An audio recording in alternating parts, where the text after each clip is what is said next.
Evangelho de Mateus, capítulo 5, versículo 14 a 16. Todos acharam? Diz assim: vocês são a luz do mundo. É impossível esconder uma cidade construída no alto de um monte. Não faz sentido acender uma lâmpada e depois colocá-la sob um cesto. Pelo contrário, ela é colocada num pedestal, de onde ilumina todos que estão na casa. Da mesma forma, suas obras devem brilhar, para que todos as vejam e louvem seu Pai que está no céu. Santo Deus, te louvamos, Senhor, por esse texto tão rico. E ajuda-nos, Senhor, a pregá-lo na unção do Teu Espírito Santo, para a glória de Deus Pai, em nome de Jesus. Amém. Os irmãos podem sentar-se. Queridos, a luz é uma das maravilhas da criação de Deus. A luz, e a gente só dá valor quando perde, né? Quando falta luz, você vê o desespero que é. Não só da iluminação, como do ventinho. Terrível. Os mosquitos que gostam quando falta luz, né? Eles se banqueteiam de sangue humano. Então a luz é uma das maravilhas da criação de Deus. Lá em Gênesis 1:3, o Senhor disse: haja luz, e houve luz. Depois, em Gênesis 1:16, Deus fez os dois grandes luminares, diz a palavra, o maior para governar o dia e o menor para governar a noite. É interessante e é curioso isso. Deus criou a luz antes de criar o sol e as estrelas. A cosmologia atesta esse fato. A luz foi criada antes do sol. E a Bíblia já estava revelando isso. Uma outra curiosidade é que, segundo Gênesis 1:16, o luminar maior, que é o sol, e a lua é menor. O luminar maior é o sol, a lua é a menor. Porém, quando você olha daqui da Terra, os dois são do mesmo tamanho. Não é isso? Igualzinho. Até quando tem um eclipse, é exatamente um encaixado dentro do outro. Todavia, o Sol é 400 vezes maior que a Lua em diâmetro e 1.300.000 vezes maior em volume, testificando assim a veracidade da palavra de Deus. Detalhe ainda, o Sol tem luz própria, ao passo que a Lua apenas reflete a luz do Sol, pois não tem luz própria. A Lua atua como um espelho celestial, refletindo cerca de 12% da luz solar. Agora, aonde eu quero chegar ao falar da luz, ao falar do Sol e ao falar da Lua? Eu quero chegar em Jesus, nosso Senhor e nosso Salvador. Malaquias 4:2 já apontava para Jesus, afirmando ser ele o sol da justiça.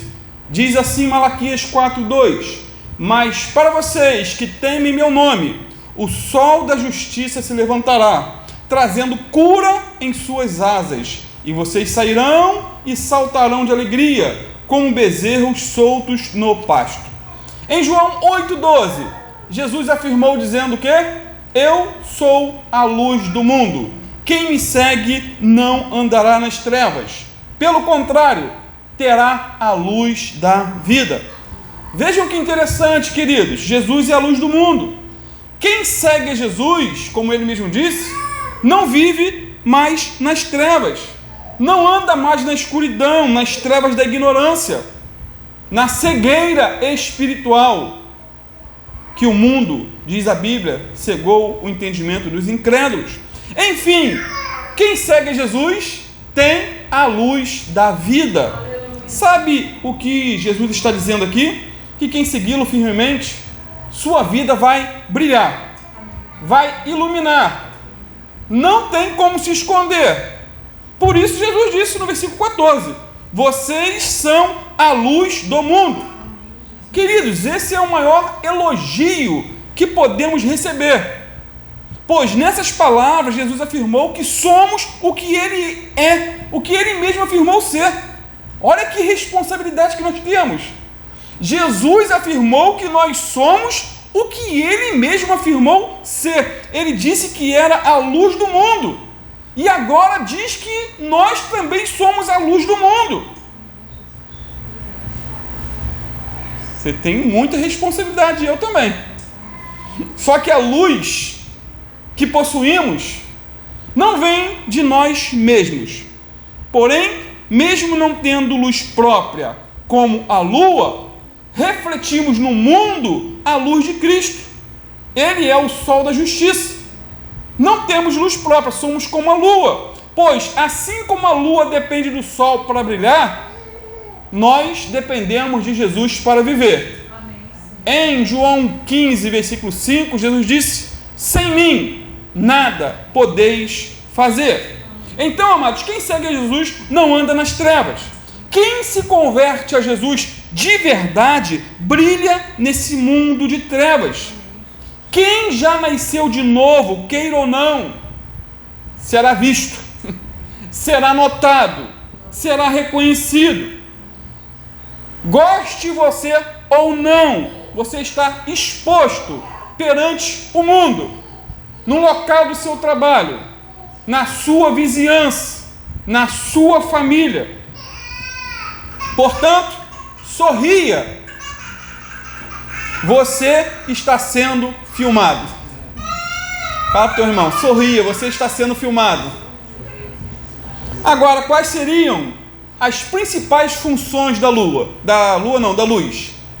Quais as principais funções? Eu vou falar só de duas hoje. A primeira, já foi dado um spoiler, né?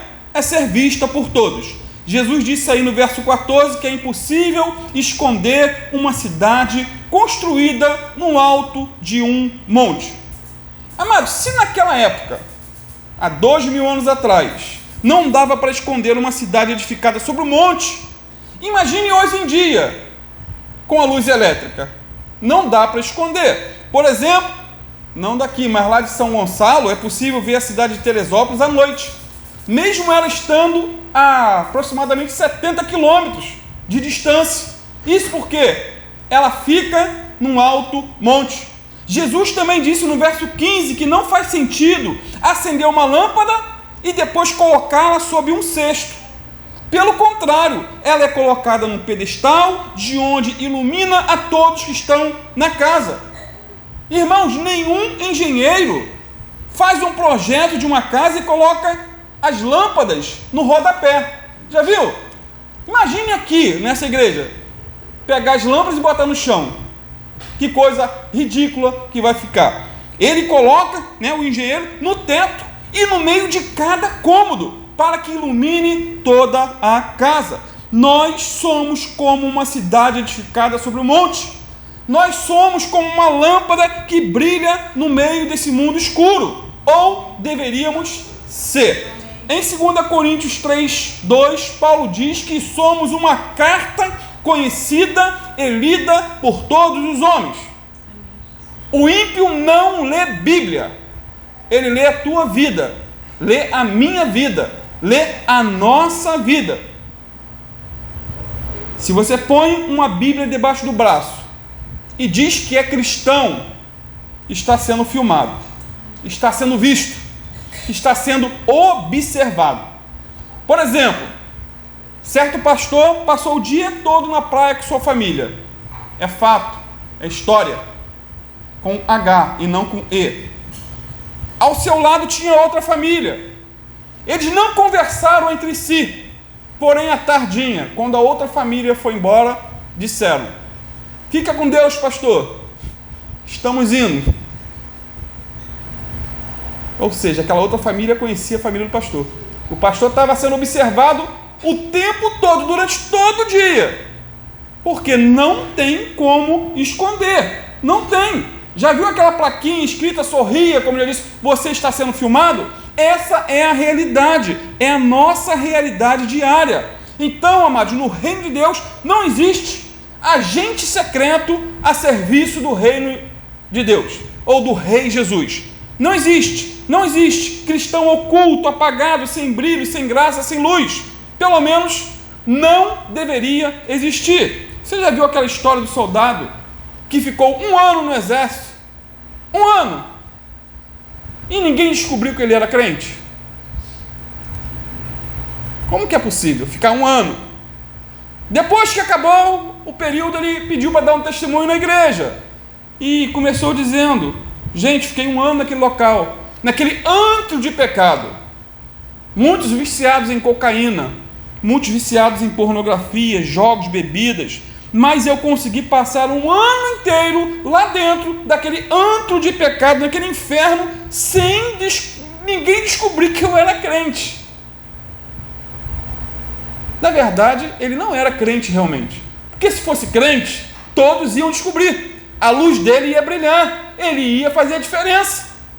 Ninguém descobriu porque se envolveu com tudo. É simples assim. Não podemos nem devemos nos envergonhar do nome de Jesus, como esse crente nominal que passou 1 ano no exército sem ser reconhecido. Na verdade, ele tinha vergonha de Jesus, tinha vergonha de dizer que é crente, e provavelmente não era crente. Em Lucas 9:26, Jesus disse o seguinte: se alguém se envergonhar de mim e de minha mensagem, o Filho do Homem se envergonhará dele quando vier em sua glória e na glória do Pai e dos santos anjos. Paulo disse em Romanos 1:16: não me envergonho do Evangelho de Cristo, pois é o poder de Deus para a salvação de todo aquele que nele crê. Aí eu pergunto: como se envergonhar de um Evangelho que nos salvou, de um Cristo que morreu por nós? Como se envergonhar de um Jesus que derramou seu sangue por nós na cruz do Calvário?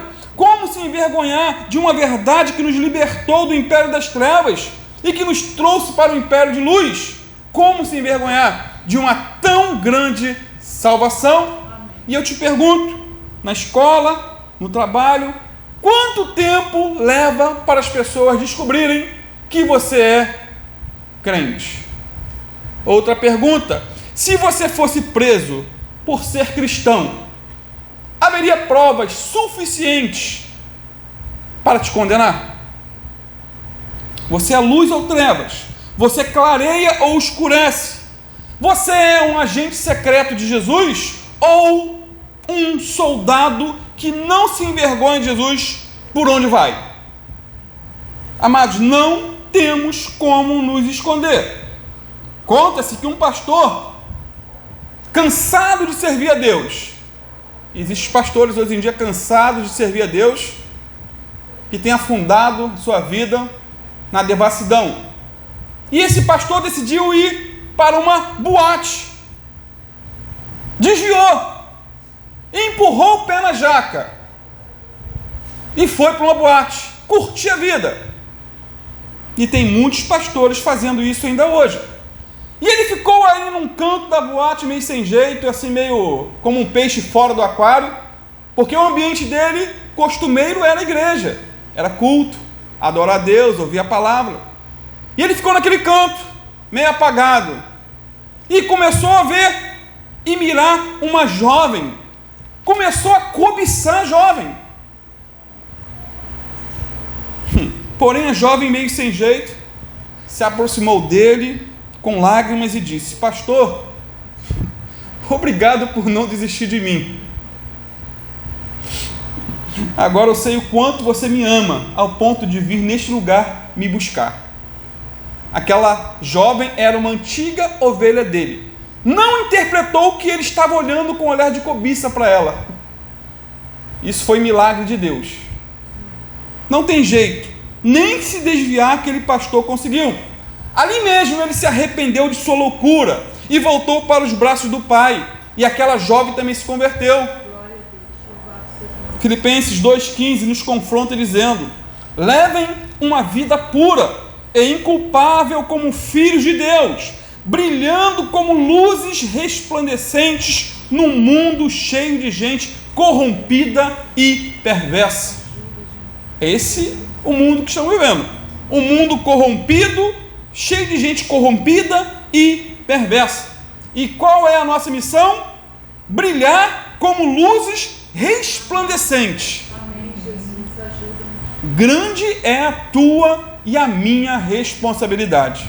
É grande, queridos. Que o Senhor nos ajude a andar na luz, numa época que tantos estão andando nas trevas. Amados, o mundo está em trevas, e é lá no mundo que devemos brilhar. No versículo 16, Jesus disse também: brilhe a vossa luz diante dos homens.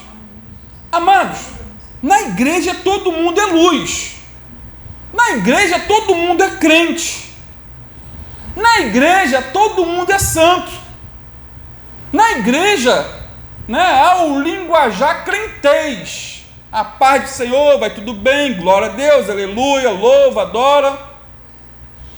No entanto, nossa luz deve brilhar lá fora, onde há trevas. Nosso brilho deve ser lá no trabalho.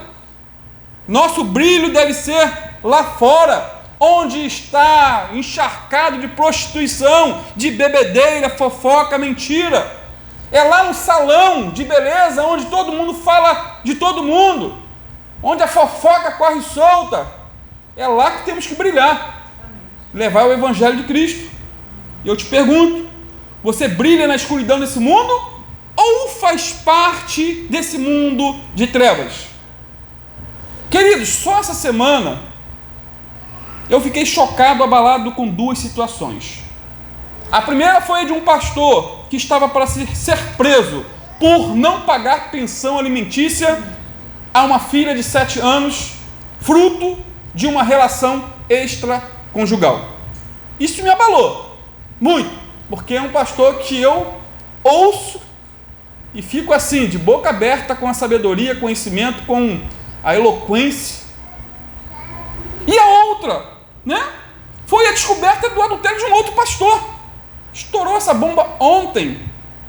E o marido traído, que não era crente, disse o seguinte: eu não tenho nada a ver com igreja, ainda mais agora que descobri que um pastor estava saindo com a minha esposa. Eu já não acreditava em nada, e agora piorou. Ou seja, pastores que deveriam iluminar, apagaram e levaram outros às trevas. Aí eu repito a minha oração constante: que Deus tenha misericórdia de nós.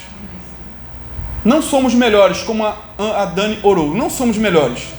Nossos pés são de barro.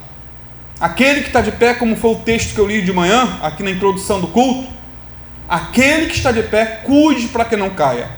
Leia depois 1 Coríntios 10, versículo 1 em diante. Leia logo o capítulo todo. É um alerta para nós. Um detalhe ainda, queridos. Você sabia que no céu, existem algumas estrelas que, apesar de não mais existirem, ainda são vistas. Você enxerga a luz. Você está vendo ali uma estrela, você está vendo aquela luz ali, mas ela não existe mais. Dá um nó, não dá? Ela não existe. Não existe. A estrela já morreu há séculos, mas a sua luz ainda está viajando no universo e chegando até nós. Você sabia que existem crentes que já morreram há décadas? Crentes que já morreram há séculos? Crentes que já morreram há milênios, mas que até hoje enxergamos também a sua luz? Crentes que mesmo depois de mortos ainda brilham? Você é a luz do mundo. O que falar de Abraão, que é chamado pai da fé? A luz dele até hoje brilha. Até hoje vemos o reflexo da luz de Abraão. O que falar de José do Egito, com a sua determinação em não pecar contra Deus? Ele fugiu de um relacionamento sexual ilícito com a esposa do seu patrão, e até hoje a sua luz brilha, como um exemplo de homem, um exemplo de que é possível resistir à tentação sexual. E o que falar de Daniel, que propôs no coração não se contaminar com os manjares do rei Nabucodonosor, como bem pregou hoje de manhã o nosso amado futuro pastor Davi. Que mensagem boa! A base foi capítulo 3, versículo 12 e 13, se eu não me engano, ou 11, 12. Errei, nem na trave foi, 17 e 18. Depois ouça a mensagem, muito boa, muito boa. O que falar de Estevão, queridos, que na hora da morte, seu rosto brilhou e de seus lábios saíram palavras de perdão para seus algozes? Morreu há séculos, mas a luz desses homens ainda brilham. O que falar do apóstolo Paulo, que na antessala da morte disse: combati o bom combate, terminei a carreira, guardei a fé. O que falar de Policarpo, que no século II morreu na estaca queimado por não negar a Cristo? O que falar de Charles Haddon Spurgeon, que até hoje brilha através de seus escritos e é chamado de príncipe dos pregadores do século XIX? O que falar de Guilherme Carey, o pai das missões modernas, que mesmo dentro de uma mini fábrica de sapatos, sonhava em evangelizar o mundo todo e conseguiu. Conseguiu! Esses e milhares de outros homens de Deus já morreram há séculos, mas continuam brilhando, porque viveram para a glória de Deus. Homens que, se não tivessem existido, fariam falta. Fariam falta, com certeza. E se nós não tivéssemos nascido, faríamos falta? Perguntem, pastor. O mundo seria pior ou melhor sem a nossa presença? E mais, será que nossa luz continuará brilhando como aquelas estrelas que já morreram há séculos? Será que a nossa luz vai continuar brilhando após a nossa morte? Como está sua vida? Você tem se escondido ou tem brilhado para a glória de Deus? Vai para casa pensando nessa pergunta, ou nessas perguntas, ou nesse confronto. Não é só para você que eu estou pregando, é para mim. O confronto vai para aí e vai para cá. A segunda função do sol, queridos, ou da luz, é servir de alerta. A primeira é ser vista, certo? Não pode esconder uma cidade edificada sobre um monte, é impossível. A segunda função da luz é servir de alerta, de advertência. Vou repetir o que Jesus disse em Mateus 5,14, na parte A. Vocês são a luz do mundo. Amados, numa estrada, quando avistamos um perigo à frente, isso é comum de quem dirige, imediatamente liga-se o quê? O alerta. Quem vem atrás sabe que alguma coisa errada está ali na frente. Pode ter ali um acidente, pode ter um cachorro morto na pista, um cavalo, uma égua, um tigre. Você liga o alerta. E quem vem atrás já sabe que tem algum problema. Então, um sinal de alerta mostra aí uma advertência. Se eu passo de carro e vejo um animal na pista ou um acidente, eu pisco o farol para advertir quem vem do lado contrário. E quem vem do lado contrário já vai ficar alerta. Tem alguma coisa. Uma vez eu fiz isso na estrada de Piíba. Pisquei. Só que o rapaz pensou que eu estava dando um sinal para ele que tinha blitz. Ele fez o retorno e voltou correndo. Mas não era isso. Eu pisquei o alerta, o farol alto, para dizer para ele que tinha um animal na pista. E ele entendeu errado. Porque quando tem blitz, eu não fico piscando para ninguém avisando. Cada um tem que se cuidar, tem que andar certo. Né? Eu me esforço para andar certo, então cada um no seu quadrado. Então, essa luz de alerta, né, sobre o perigo avisa aos viajantes sobre a necessidade de cautela. Advertência, cautela. Num contexto marítimo também existe também as boias de sinalização.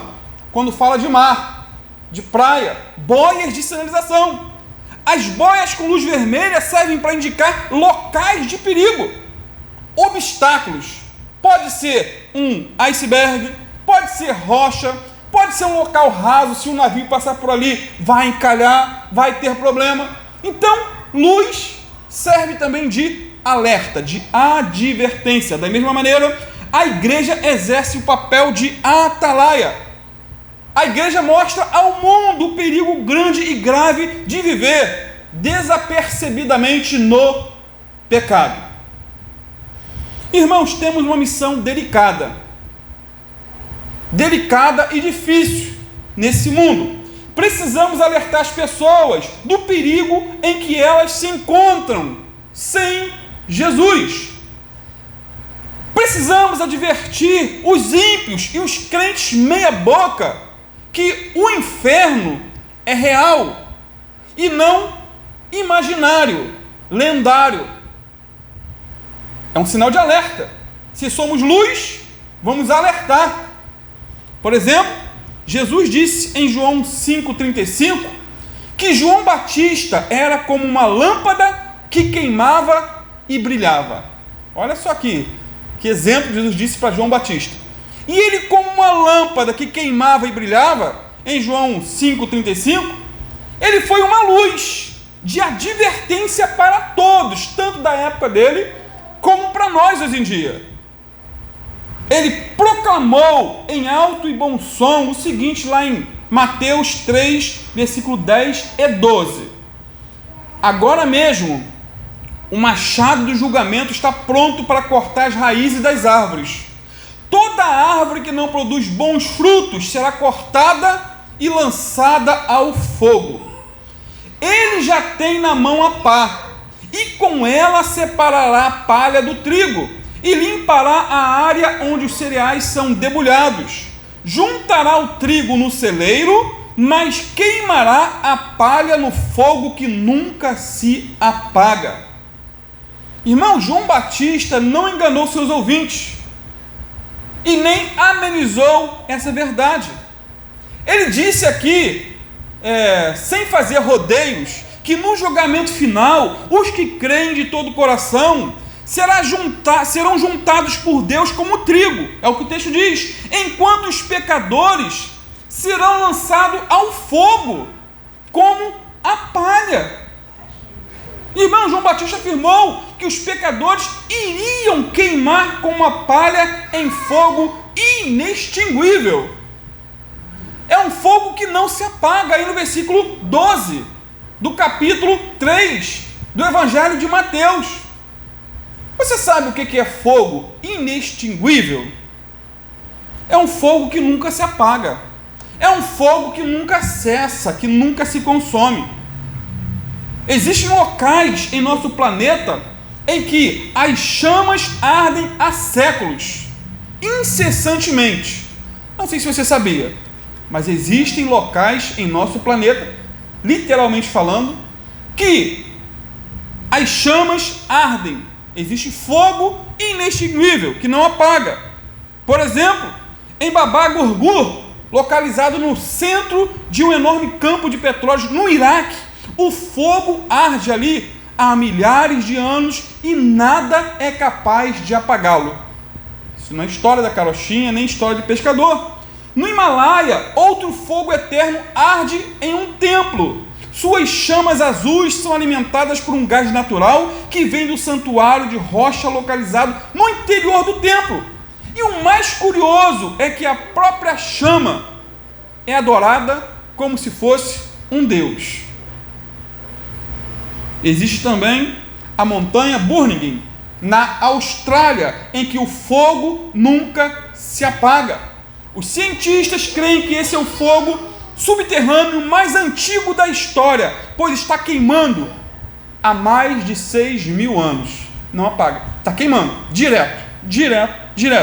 E o que falar da lendária fogueira de Merapen, na Indonésia?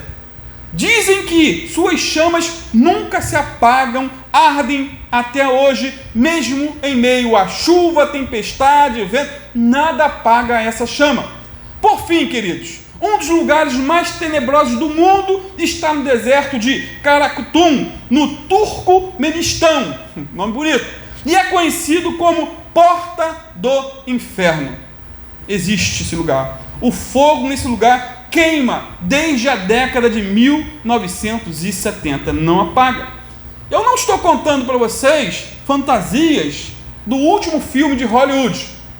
Não, queridos, esses lugares são reais, com fogos verdadeiros que não se extinguem, nem podem ser apagados. Porém, tanto João Batista como nosso Senhor Jesus Cristo alertaram em suas mensagens sobre um fogo eterno que é pior do que o fogo descrito nesses locais acima. É pior. E é um alerta. Se somos luz do mundo, esse alerta vai para nós e vai para que sejamos instrumentos. Claro que não é só para anunciar o inferno, mas o inferno faz parte da mensagem. João Batista pregou sobre isso. Jesus também nos alertou lá em Marcos 9,43 o seguinte: se tua mão te fizer pecar, corta, pois é melhor entrares na vida defeituoso do que, tendo duas mãos, ir para o inferno, para o fogo que nunca se apaga. Irmãos, é uma mensagem de alerta. Em Mateus 10,28, Jesus disse: não temais os que matam o corpo, e não podem matar a alma, temei antes aquele que pode fazer perecer no inferno tanto a alma como o corpo. Mensagens para fazer arrepiar cabelo de careca. Jesus disse também em Mateus 25,41 o seguinte: então o rei dirá aos que estiverem à sua esquerda: apartai-vos de mim, malditos, para o fogo eterno, preparado para o diabo e seus anjos. Amados, o inferno é um grande incêndio que nunca se apaga. Conta-se que o William Booth, fundador do Exército da Salvação, costumava dizer que, se pudesse, gostaria de proporcionar aos seus soldados, era a hierarquia, e a Exército da Salvação é uma igreja cristã, mas é uma hierarquia em estilo de exército. Ele era o general, tinha os soldados, e ele queria proporcionar aos seus soldados, em fim de curso, a oportunidade de passarem 24 horas espiando para dentro do inferno, para que contemplasse o eterno sofrimento que ali impera. Portanto, é melhor advertir as pessoas a fugirem do fogo do inferno do que acalmá-las com o anestésico da mentira, mantendo-as no caminho da perdição, queridos. Irmãos, sabe qual a grande realidade? Há milhões e milhões de pessoas seguindo para o fogo do inferno, porque nós não temos o fogo do Espírito Santo. Que Deus tenha misericórdia de nós, que Ele venha nos acender, para que sejamos luz, para serem vistos e para alertar as pessoas de seus caminhos de perdição. Que Deus incendeie em nosso coração frio com o fogo do Espírito Santo, para que possamos resgatar as vidas que estão indo para o inferno. Que sejamos realmente a luz desse mundo, pessoas que brilhem nos cantos escuros desse planeta, e que sejamos, queridos, instrumentos para advertir as pessoas sobre o perigo da condenação eterna, apontando para elas a Jesus, aquele que pode nos resgatar do inferno e nos levar para o céu, em nome de Jesus.